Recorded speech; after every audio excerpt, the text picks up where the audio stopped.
दोनों हाथों को जोड़ लेंगे, आंखों को बंद करके सिद्ध परमेश की भगवान का स्मरण करेंगे।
प्यारे प्यारे भगवानों, आज पर्वादिराज पर्युषण पर्व का कलशारोहण का दिन है। कितना भी आप मंदिर बना लो, कितना भी आप सुंदर से सुंदर शिखर बना दीजिए, लेकिन ध्यान रखना उस शिखर पर जब तक कलशारोहण ना हो तो वह मंदिर की शोभा नहीं होती है। इसी प्रकार से हम हमने 10 धर्मों में कितना भी आपने व्रत किए, उपवास किए, पूजन की, भक्ति की, आराधना की, लेकिन आज उत्तम क्षमा अगर हमने उस क्षमा रूपी से कलशारोहण नहीं किया, क्षमा से जीवन का कलशारोहण नहीं करोगे तो तुम्हारी जिंदगी की शुरुआत नहीं हो सकती है, तुम्हारे जीवन की शोभा नहीं हो सकती है। भगवानों, हमारे पर्व में बहुत बड़ी यही तो जैन दर्शन की विशेषता है कि हमारा पर्व क्षमा से शुरू होता है और क्षमा से ही अंत होता है।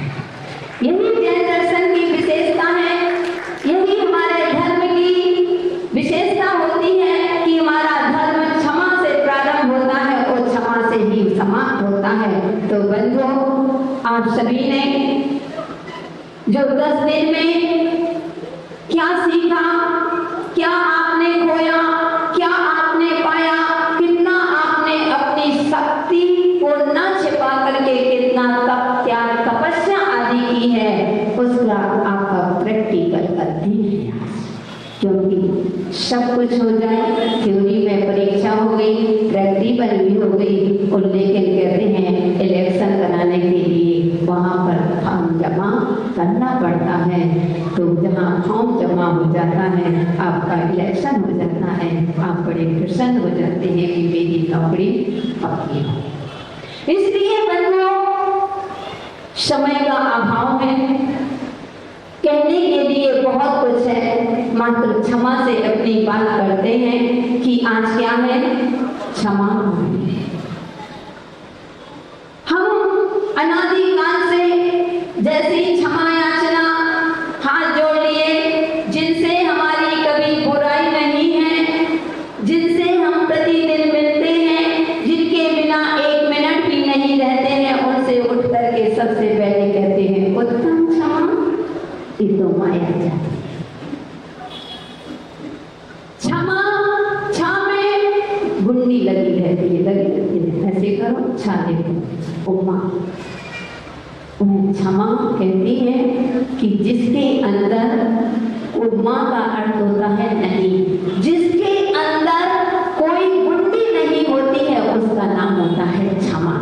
जो हमारे अंदर पल रही कसाएं, जो हम ऐसे बैठ चुके हैं कि हम टूट जाएंगे लेकिन झुकेंगे नहीं, आज उसको दूर करना है, क्योंकि जीवन का कोई भरोसा नहीं बंधु। हमको कोई हमें क्षमा करे या ना करे, हमारे पूज्य गुरुदेव कहा करते थे कि क्षमा मांगना फिर भी सरल है, लेकिन क्षमा करना सबसे बड़ी साधना। क्षमा हर कोई नहीं करता, लेकिन हमारे पूज्य गुरुदेव कहते थे कि आप क्षमा कर दो, सामने वाला तुमसे उससे क्षमा मांग लो, भले ही वह तुम हमें क्षमा करो या ना करो, लेकिन हमने आपसे क्षमा मांग ली तो हमारी गुंडी तो टूट चुकी है, हमारी कषाय खत्म, हम अपने जीवन को सार्थक कर लेंगे। इसलिए बंधुओं, कोई आपको कुछ भी कहे, याद करो एक बार की घटना थी कि एक व्यक्ति गुस्से में आया और एसपी खड़ा हुआ था, तो एसपी के मुंह पर थूक देता है। जैसे ही थूका, वहां पर इंस्पेक्टर खड़ा था, उसने तुरंत बंदूक तानी और उसके सीने पे लगा दी। बोले तुमने अपमान किया। तो जैसे ही उस इंस्पेक्टर ने बंदूक तानता है तो उसने पहले हाथ से बंदूक छुड़ाई और वे एसपी कहते हैं कि क्या आपके पास रुमाल है? क्या बोला? आपके पास रुमाल है क्या? उन्होंने तुरंत कहा हाँ है, और उन्होंने उस इंस्पेक्टर ने एसपी को रुमाल दिया और उन्होंने मुस्कुराते हुए बोले कि अपने उस रुमाल से उस थूक को पोंछा, अल्लाह साफ किया और मुस्कुराते हुए कहते हैं जो काम रुमाल से हो सकता है वह बंदूक से करने की क्या जरूरत। इसको कहते हैं क्षमा। वह भिखारी उस व्यक्ति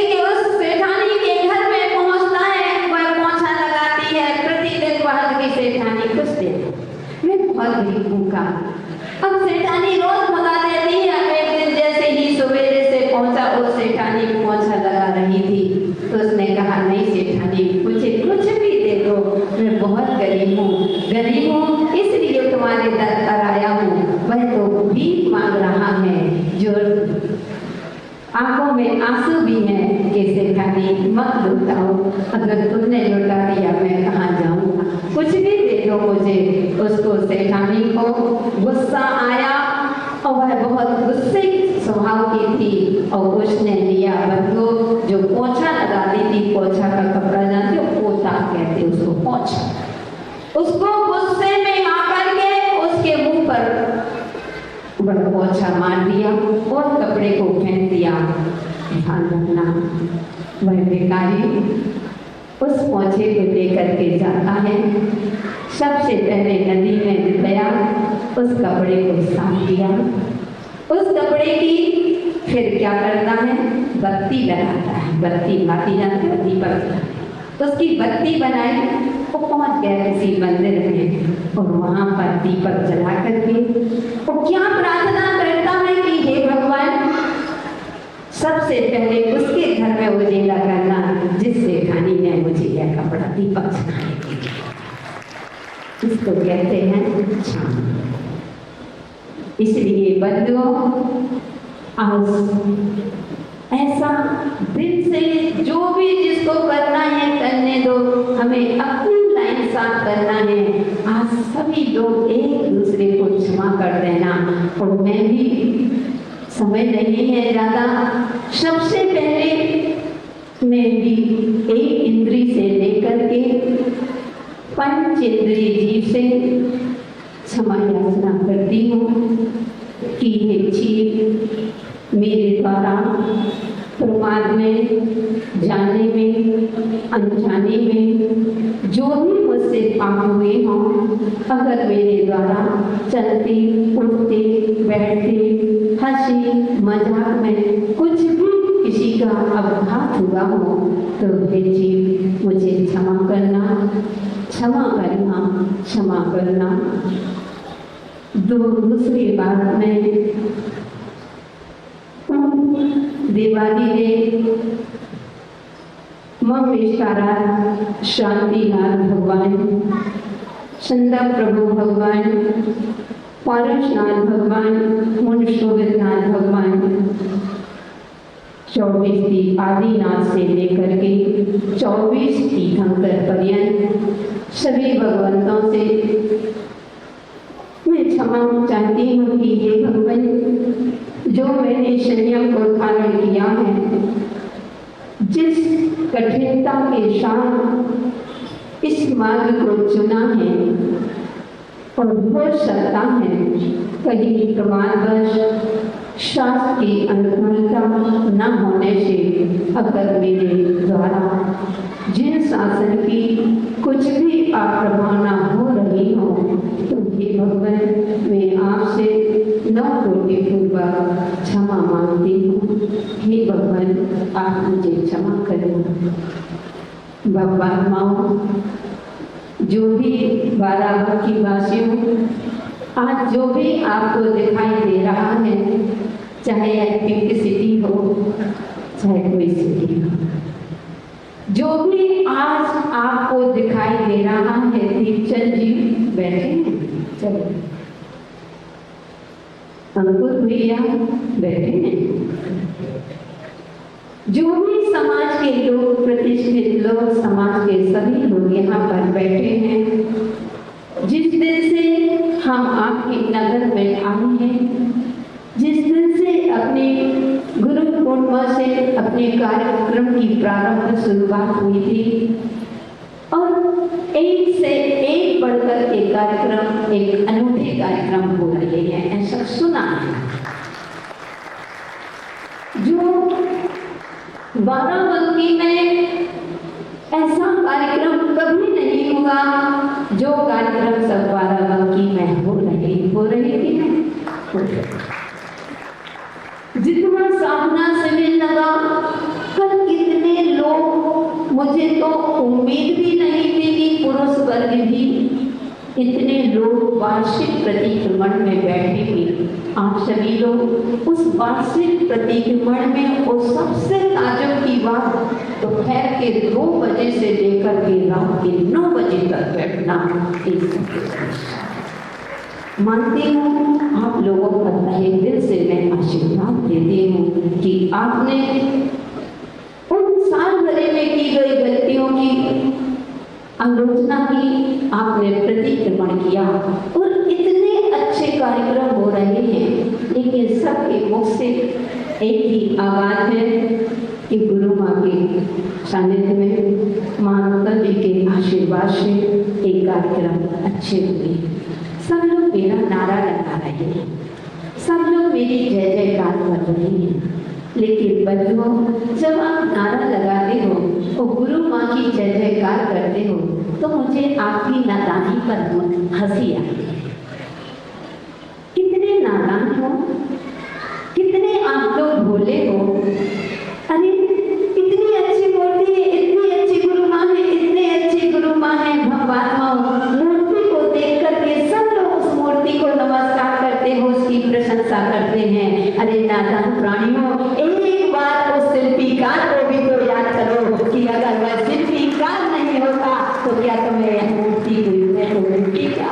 इसलिए उस मूर्ति को नमस्कार करने से पहले हम अपने गुरुदेव को कहते हैं कि जो भी आज हमारे पास है, जो भी अपने गुरु ने हमको उन संस्कारों से संस्कारित किया है, जो भी आज मेरे पास है बंधु, मेरे पास अपना कुछ भी नहीं है, जो है सब मेरे गुरु का दिया हुआ है। आज गुरु ने इतना दिया, मैंने अपने गुरु के लिए क्या दिया? कुछ भी नहीं। आज इतनी प्रशंसा हो रही है, बस मैं तो कहूँगी भगवान माँ ध्यान रखना, मैं तो टंकी में जो पानी भरा हुआ है आचार्य विलासागर तक ही भरा हुआ है। मैंने तो टोटी के माध्यम से आप लोगों को किया, मेरे पास कुछ भी नहीं है और जो कुछ है गुरुदेव का है। बंधु आज दुनिया में गुरुदेव तो नहीं है, लेकिन सब लोग खुशी मना रहे थे क्षमावाणी, लेकिन मेरा मन आज सुबह से ही उदास है, आंखों से आंसू बह रहे हैं कि हे गुरुदेव, मन में उल्लास नहीं, गुरु हमारे पास नहीं, बीच भंवर में छोड़ हमें कहाँ गए वो पता नहीं।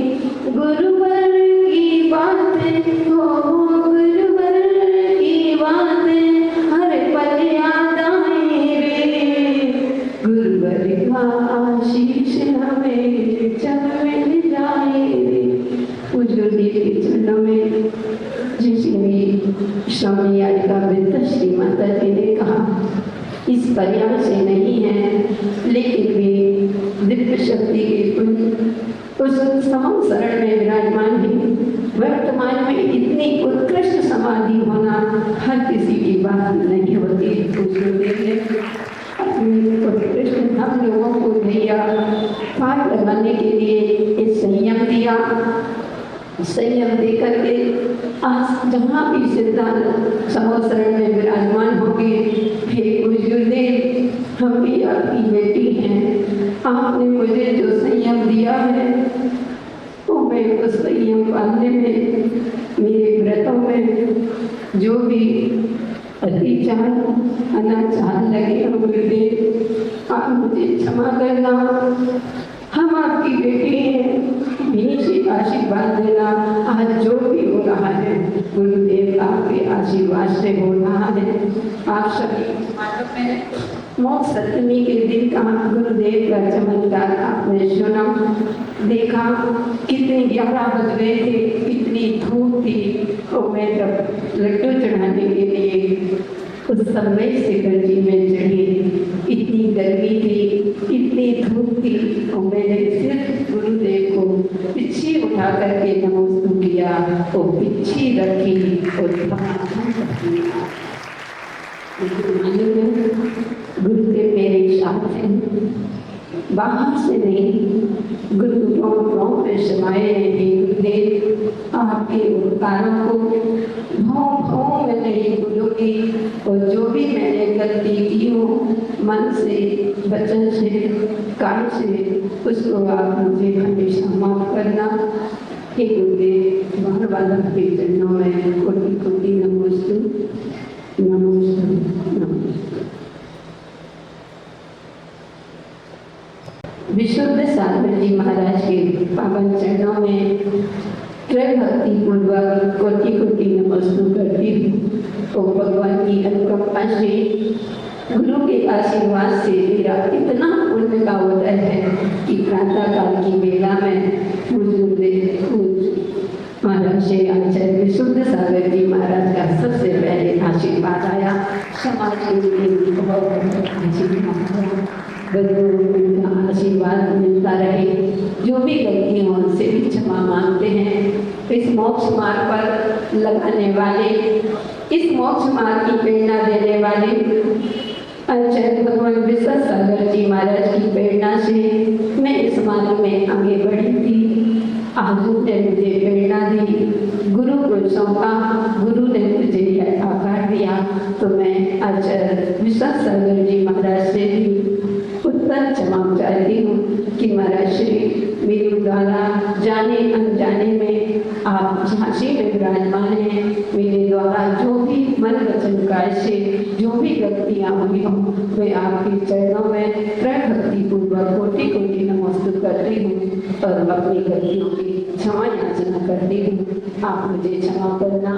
साथ ही साथ संघ के सभी मुनिराजों को, आचार्य परमेश्वरियों को मैं बार नमस्कार करती हूँ और सभी संघ से उत्तम क्षमा चाहती हूँ।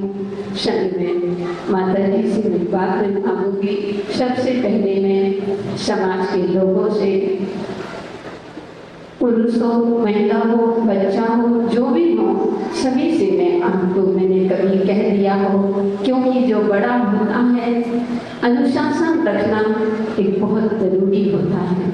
हमने हो सकता है आपके लिए कुछ कहा हो, थोड़ा जोर से बोल दिया हो, तो आप लोगों को कुछ भी किंचित मात्र भी अगर आपकी आत्मा में ठेस पहुंची हो तो सकल दिगंबर जैन समाज के एक बच्चे से लेकर के वृद्धों तक से मैं सभी से उत्तम क्षमा चाहती हूँ। आप सभी लोग मुझे क्षमा करें और सभी लोगों की भी मैं क्षमा करती हूँ।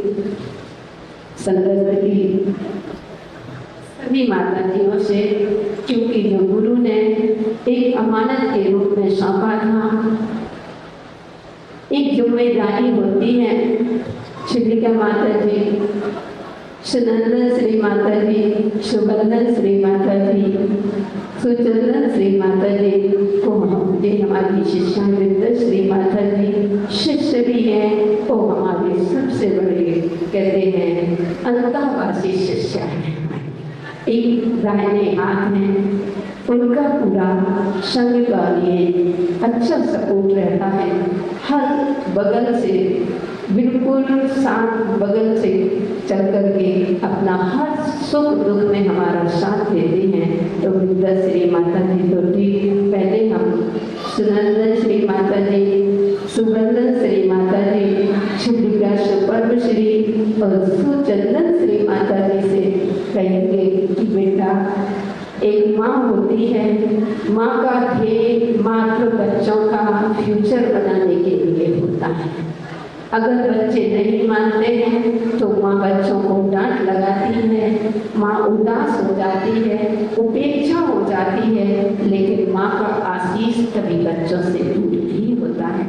ऐसे आप लोगों को समझाते हैं, आप लोगों के परिणाम खराब होते हैं तो उस समय हम मौन हो जाते हैं। तो आप ये ना समझें कि माता जी गुरु माँ हमसे नाराज हैं, क्योंकि जो नाराज होते हैं वो महाराज नहीं होते, और जो महाराज होते हैं वो कभी नाराज नहीं होते। माँ उस कहते हैं कुम्हार की तरह होती है। कुम्हार बाहर से तोड़ता है, मिलता है, लेकर अंदर से हाथ लगाए रहते हैं आपके भविष्य की, आपका भविष्य बहुत उज्जवल हो, इसलिए आपको डांटते हैं, आप लोगों को समझाते हैं, अगर मेरी वाणी से आपको कुछ भी आघात हुआ हो तो सुनंदन श्री माता जी, सुवर्धन श्री, सुपर्व श्री, सुचंदन श्री माता जी भी हमें क्षमा करेंगे, हम सभी को क्षमा करेंगे। अब नंबर है श्रवणी आय का, विद्वत श्री माता जी का। विद्वत श्री माता जी आज हमारे ईश्वर में लगभग 28 साल से साथ में है। 28 साल से इतनी पढ़ी लिखी हैं। गुरु जी ने भी कई बार इनका संग बनाने के लिए भी कहा, लेकिन इनका समर्पण इतना है, इन्होंने कह दिया यह जीवन की जब पर्याय ही खत्म होगी, जब हम अपनी माँ से रखोगे। कभी कभी डांटते भी हैं, नहीं भी डांटना चाहो, लेकिन बड़ों को डांटने से कम छोटे सावधान हो जाते हैं। आपसे कुछ कहा हो माता जी, आपने हमारे जो जीवन आपने समर्पण किया है, हम उसको हमेशा याद रखते हैं और आपकी भावना पे भी कदर करते हैं। अगर हमारे द्वारा भी आपको किसी भी प्रकार की ठेस हुई हो, क्योंकि जब कभी कभी छदमस्त हैं, कभी कहीं क्रोध में आकर के कुछ भी बोल देते हैं, बाद में लगता है कि ऐसा नहीं बोलना चाहिए। तो माता जी कोई भी गलती हो तो आप मुझे क्षमा करना माता जी, मैं आपसे क्षमा याचना करती हूँ।